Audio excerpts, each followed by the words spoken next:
우리나라 오징어가 금오징어가 된 이유를 알고 계신가요? 몇 해 전부터 동해와 서해상에는 그 많던 오징어와 꽃게가 쓰가 마르기 시작했습니다.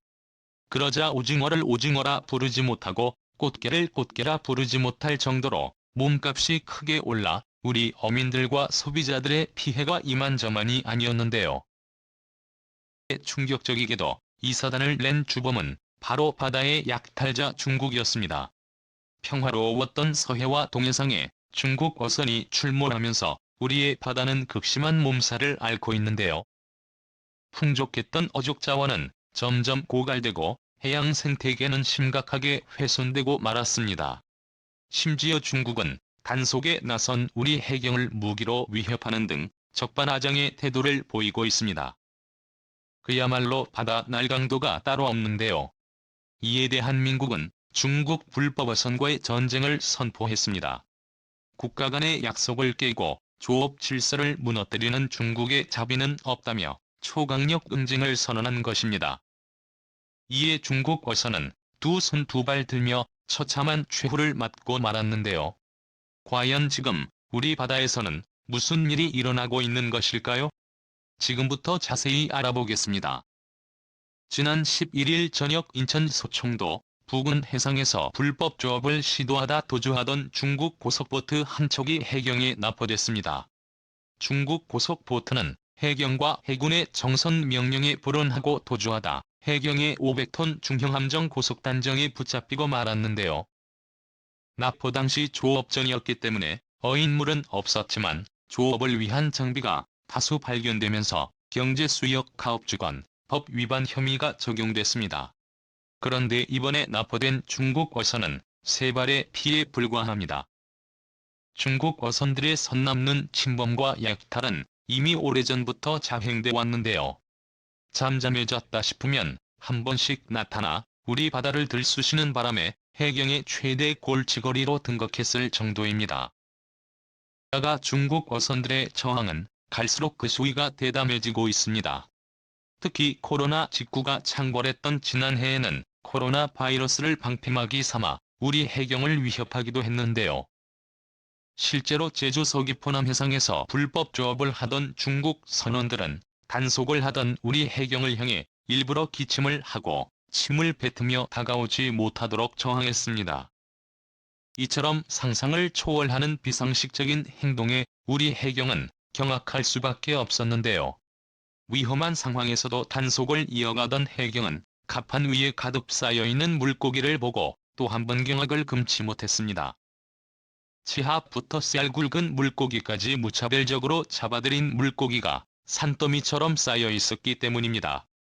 중국 어선의 만행은 이뿐만이 아닙니다. 얼마 전에는 서해 경렬비열도 인근 해상에서 경비 중이던 경비함정의 불법 조업 중국 어선 10여 척이 발견되는 사건이 있었는데요.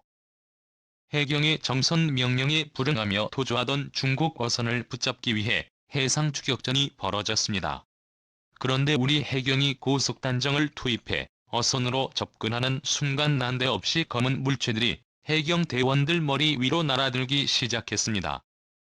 충격적이게도 그것은 손도끼와 쇠고랑이었습니다. 자칫하면 인명피해로까지 이어질 수 있는 아찔한 상황이었는데요. 결국 해경이 경고 사격까지 실시한 끝에 추격전은 종료됐고 중국 어선 2척과 선장 등 18명은 그 자리에서 붙잡혔습니다. 역시나 납포한 배 2척에는 대구와 오징어, 참치 등 불법 해물이 가득 실려 있었는데요. 자그마치 400kg에 달하는 양이었습니다. 이에 해경은 중국 어선 2척을 국내 압송해 사법 처리하는 한편 중국에 통보해 재발 방지를 촉구했습니다. 이렇듯 시도 때도 없이 선을 넘는 중국 어선들 때문에 우리 해경은 24시간 긴장의 끈을 놓을 수 없는데요. 하지만 이런 상황이 계속되는데도 중국 측은 사실상 배째라식 대응으로 일관하고 있습니다. 정부 차원의 문제 제기에도 우리도 사실상 통제할 수 없는 배들이다. 나름 열심히 단속하겠지만 물샐 틈 없는 단속은 현실적으로 불가능하다는 취지의 해명만 늘어놓고 있기 때문입니다. 한술 더 떠 불법 조업에 나서는 중국 어민들 중에는 가난하고 불쌍한 사람들이 많으니 단속을 너무 심하게 하지 말라는 적반하장식 요구를 하기도 하는데요. 정말 뻔뻔함의 극치가 아닐 수 없습니다. 하면 대체 중국은 왜 이렇게 남의 영토까지 침범하면서 탐욕스러운 약탈을 지속하고 있는 것일까요? 이것이 상대 국가의 식량 안보를 위협하는 불법 행위라는 것을 뻔히 알면서도 말이죠. 이를 두고 일각에서는 중국의 14억 인구에서 해답을 찾을 수 있다고 분석하고 있습니다. 최근 자료에 의하면 1961년에서 2020년 사이에 전 세계의 식용어류 소비가 빠르게 증가해 1인당 9kg에서 20kg으로 늘었다고 합니다. 중국은 이보다 훨씬 빠르게 증가해 1인당 해산물 소비량이 5kg에서 40kg 이상으로 늘었다고 하는데요. 13명으로 추산되는 중국의 인구 가운데 절반의 인구가 어자원 소비 인구라고 쳐도 대략 7억 명이 넘습니다. 전 세계 인구의 9%에 달하는 수준인데요. 특정 국가에서 세계 인구의 9% 수준이어 자원을 풍부하게 먹으려면 과연 그 나라의 어자원이 살아남을 수 있을까요? 이미 모두 고갈되고 없을 확률이 높은데요. 중국은 자국의 자원을 일찌감치 고갈시킨 다음 가까운 이웃 나라의 바다부터 멀게는 남태평양 서태평양까지 진출해 어장원을 확보하고 있다는 뜻입니다.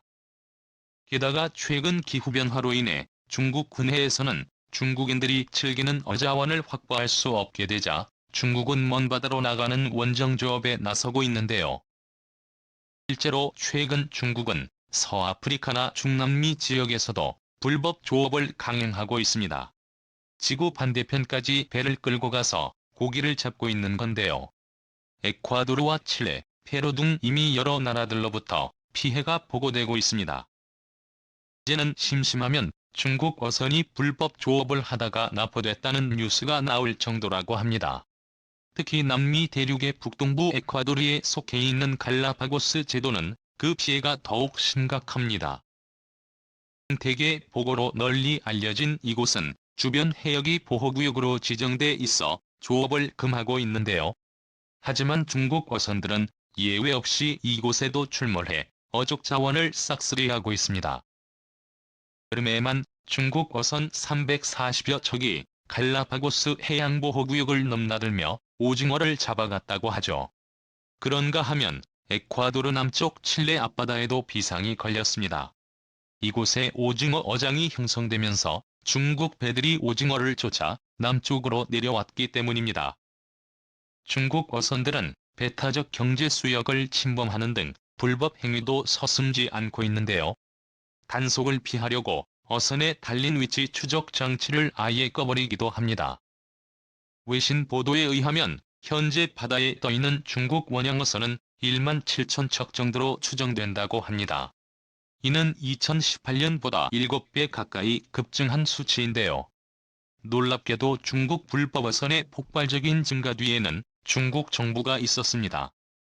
실제로 중국 정부는 업을 지원한다면서 대량으로 막대한 보조금을 풀고 있습니다. 세금을 면제해주고 선박 연료에도 보조금을 주고 있는데요. 이 규모가 한 해 약 1606억 달러, 우리 돈 19조 원에 달할 정도입니다. 지난 2013년 중국 시진핑 국가주석은 더 큰 배를 만들어 더 먼 바다로 나가서 더 큰 고기를 잡아오라며 어민들의 불법 조업을 부추기기도 했습니다.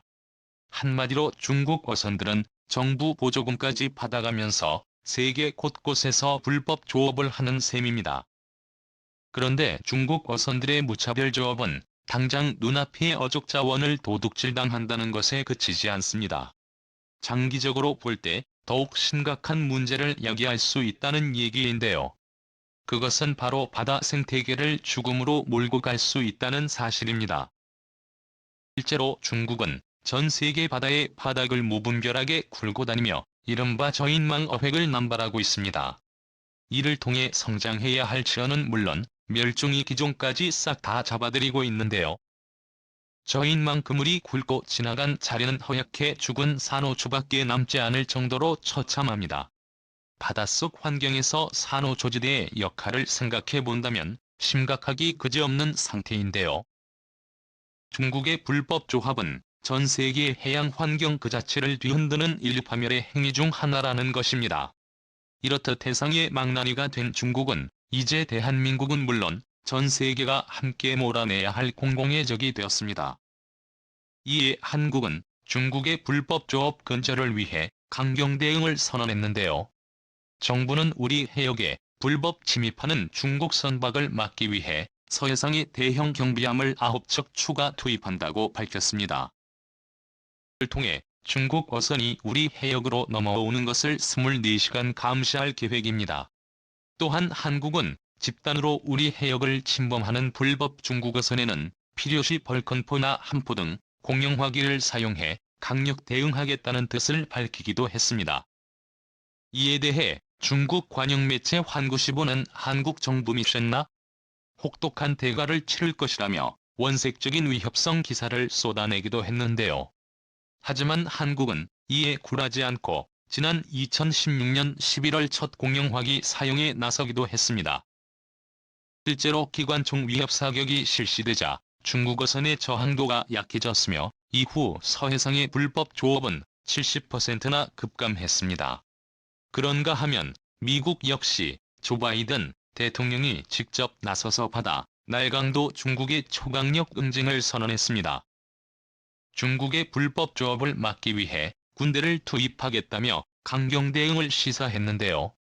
최근 백악관 발언록에 따르면 바이든 대통령은 지난 1일 미 최초 여성 사령관인 린다 페이건 해안경비대 사령관 취임식 연설에서 문자 그대로 어장의 모든 것을 먹어치우고 모든 것을 남획하는 국가가 있다며 우리는 USCG와 해군 군대를 동원해 개입할 것을 결정했다고 말했습니다. 불법적이고 보고되지 않은 조업을 막기 위해 영내 국가들과 파트너십을 구축하고 있다며 강조하기도 했는데요. 바이든 대통령이 중국을 직접 명시하진 않았지만 많은 전문가들은 이 발언을 두고 미국이 동맹국과 함께 중국의 불법 조업에 군사력으로 대응할 가능성을 내비친 것이라고 해석했습니다.